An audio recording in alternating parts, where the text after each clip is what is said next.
salaamu ullaahi calaykum. halkani waa dunida t v qodobada aad ku daawan doontaan warkeenana waxaa qeybka axmed madoobe oo khiyaano ku sameeyay mas-uuliyiintii gobolka gedo xabsigana u dhaadhiciyay kadib markay yimaadeen magaalada Kismaayo. deni iyo baarlamaanka maamulkaas oo ku dhawaaqay muddo kororsi 2 sano iyo xiisad culus oo ka taagan magaalada Garowe. dagaal beeleed ka qarxay gobolka Mudug iyo maamulada Galmudug iyo Puntland oo la sheegay inaysan arintaasi waxba ka qaban. wasiirka gaashaandhigga dalka Kenya oo sheegay inay howlgal qaas ah ka fulin doonaan gudaha Soomaaliya taasoo faragelin ku ah qarannimada Soomaaliya. qodobadaas iyo qodobo kale oo daasun ayaad ku daawan doontaan warka dunida TV.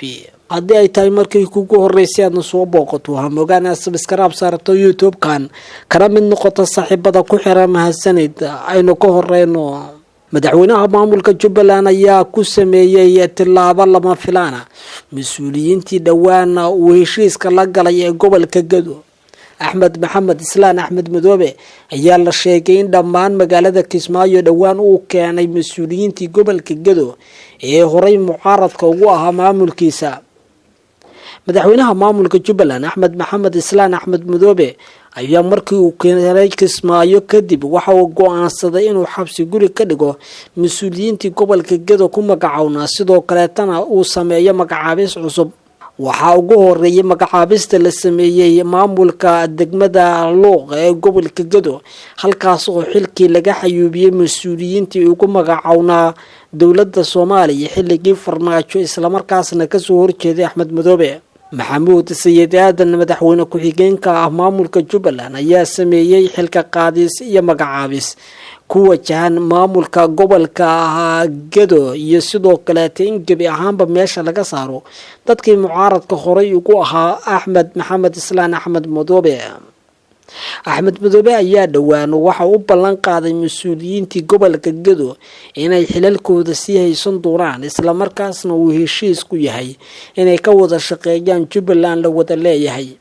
balse markii uu Kismaayo sameeyay ayuu ku sameeyay xayiraad sidoo kale tan waxa uu bilaabay inuu xilalka ka ceeriyo oo uu ka qaato si mas-uuliyiin cusub uu halkaas u geysto. axmed madoobe waxaa laga soo wariyay inuusan aamini karin mas-uuliyiintan maadaama horey ay u ahaayeen dadkii loo adeegsaday ee gebi ahaanba gobolka Gedo u diiday inay ka shaqeeyaan amaradiisa. xilka qaadistan iyo xabsi guriga laga dhigay mas-uuliyiinta waxaa ku jira lagu xayiray magaalada Kismaayo Cali Kadiye iyo sidoo kale ku-xigeenkiisii koowaad Jaalle Xuseen Cabdi oo labadaba laga keenay degmada Luuq si ay uga qayb galaan shir axmed madoobe oo ku baaqay oo Kismaayo ka dhacay.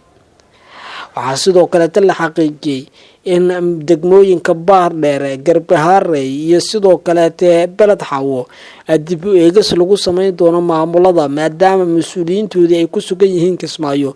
sidoo kale tan axmed madoobe uu diiday inay u safraan gobolkaasi. axmed maxamed islaan axmed madoobe waxaa lagu tiriyaa nin inta badan aan aqbalin in mas-uuliyiinta colaadu kala dhaxayso ay xil u siiyaan asagoo ka cabsi qaba in mar kale loo adeegsado xukunkiisa. waxaa la sheegay in iminka uu gacanta ku haysto gobolka Gedo isla markaasna mas-uuliyiinta xilalka uu ka ceeriyay ay iyagu gacantooda isku gowraceen kadibna ay Kismaayo tageen oo ay isgeliyeen xabsi guri maadaama axmed madoobe uu dhinaca siyaasadda kaga guuleystay. magaalada Garowe ee caasimadda Puntland waxaa ka taagan xiisad xooggan kadib markii deni iyo baarlamaanka maamulkaasi ay ku dhawaaqeen inay qorsheynayaan muddo kororsi 2 sano. qoraalka aynu ka helay magaalada Garowe ayaa ku waramaya in mas-uuliyiinta baarlamaanka ee ugu sareeya gudoomiye Jibriil iyo ku-xigeenadiisu ay qorsheynayaan inay baarlamaanka horgeeyaan muddo kororsi 2 sano oo ay sheegeen inay ku qaban doonaan doorashooyin qof iyo cod. arrintan ayay ku tilmaameen mucaaradka magaalada Garowe inaysan aqbali doonin. qoburuursi ayaa la soo wariyay in magaaladaas uu ka socdo sidoo kale tan mucaaradka ayaa bilaabay inay hub cusub iibsadaan maadaama iminka ay arkaan in doorashooyinkii waqtigooda aan lagu qaban karin uuna doonayo Siciid Cabdullaahi Deni inuu samaysto muddo kororsi sharci darro. magaalada Garowe oo horay uga dhacay dagaal gacan ka hadal ayaa la sheegay in mar kale laga cabsi qabo inay dagaalo halkaasi ka dhacaan. dhowaan musharaxiinta u tartamaya xilka madaxweynaha maamulka Puntland ayaa bilaabay in magaalada Garowe ay olole ka bilaabaan balse waxaa la sheegay in tilaabada Dani iyo baarlamaanku ay dhabarjab ku tahay. siyaasiyiinta ka soo jeeda goofka Garowe ayaa qorsheynaya in dagaal kaga hortagaan ujeedka Dani uu ku doonayo in mar kale uu ku samaysto muddo kororsi sharci darro maadaama waqtigiisu ay ka harsan tahay bilo kooban. 2 bilood oo kaliya ayaa ka harsan mana ahan mid lagu qaban karo doorashooyin qof iyo cod ah. waynu dareensanahay inuu doonayo Dani inuu samaysto muddo kororsi sharci darro balse ma aqbali doono ayuu yiri mid ka mid ah siyaasiyiinta ku sugan magaalada Garowe oo la hadlay Dunida TV. waxa uu hoosta ka xariiqay in Dani uu muddooyinkii ugu dambeysay dalka dibadiisa ku maqnaa asagoo dhaqaale u raadsanayay uu muddo kororsigaasi ku hirgeliyo oo uu ku tilmaamay inuu yahay mid uu ku doonayo in Puntland kala tageeda iyo xumaanteeda uga shaqeeyo. madaxweynaha maamulka Puntland mudane Siciid Cabdullaahi Dani ayaa horay u ka dagaalamay muddo kororsi ka lamid ah oo uu sameystay madaxweynihii hore ee Soomaaliya mudane Maxamed Cabdullaahi Farmaajo kaas oo isuristaag ay ku sameeyeen siyaasiyiinta goofka Muqdisho iyo Dani oo si adag uga horjimid qorshihiisa. waxaa la xaqiijiyay in Dani uu qaadayo sidoo kale tadabihii madaxweyne Farmaajo maadaama Farmaajo uu ku doodayo inuu qabanayo doorasho qof iyo cod ah muddo 2 sano ah oo uu muddo kororsigaasi 2 sano ah ku qaban doono doorashada. taas oo gabi ahaan bay ahayd mid aan waxba ka jirin suurtagal ahayn. waxaa la xaqiijiyay in Siciid Cabdullaahi Dani uu diiday talo soo jeedin ay u sameeyeen qaybo ka mid ah bulshada ku sugan deegaanada Puntland kuwaas oo dalbaday in doorashooyinka Puntland lagu celiyo hanaankii qoreete ee qabaliga si looga gudbo marxaladda adag ee Puntland ay ku jirto. dagaal beeleed u dhaxeeya maleeshiyaad ka soo kala jeeda maamulada Galmudug iyo Puntland ayaa ka qarxay deegaano ka tirsan gobolka Mudug.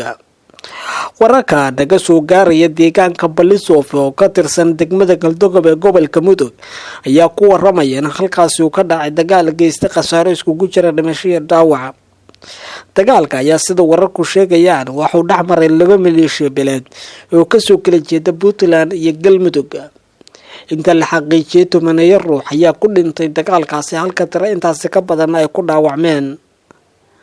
dadka deegaanka ayaa xaqiijiyay maleeshiyaadku ay isku urursanayaan taasoo sii kordhi karta colaadda isla markaasna sababi karta dhimasho hor leh.